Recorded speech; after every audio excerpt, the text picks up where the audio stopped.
বিশ্বের প্রথম internet worm তার নাম কি বলতে পারেন? আসুন সেই বিষয়ে আপনাদের বলি। বিশ্বে প্রথম ইন্টারনেট নেটওয়ার্কিং প্রণালী অর্থাৎ নেটওয়ার্কিং ওয়ার্ম প্রণালীটার কথা বলছি, তার নাম ছিল আরপানেট।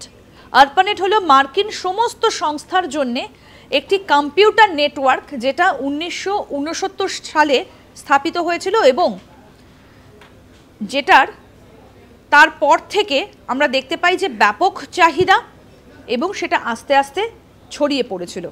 এটা শুরুতে 10টা নোট থাকতে পারে এই অবস্থায় সেটা তৈরি করা হয়েছিল, যেটা আসলে মিলিটারি কমান্ড অধিকারীদের জন্য, যারা আধিকারিক তাদের জন্য প্রথমে তৈরি করা হয়েছিল। আর এই যে বিশ্বে প্রথম ইন্টারনেট নেটওয়ার্কিং প্রণালী বা ওয়ার্ম, সেটার নাম হচ্ছে আরপানেট। এটা হচ্ছে মার্কিন সমস্ত সংস্থার জন্য একটা কম্পিউটার নেটওয়ার্ক, যেটা 1969 সালে স্থাপিত হয়েছিল। এরকম আরও অনেক অজানা আপডেট পেতে দেখতে থাকুন আজ তাক বাংলার ইউটিউব চ্যানেল।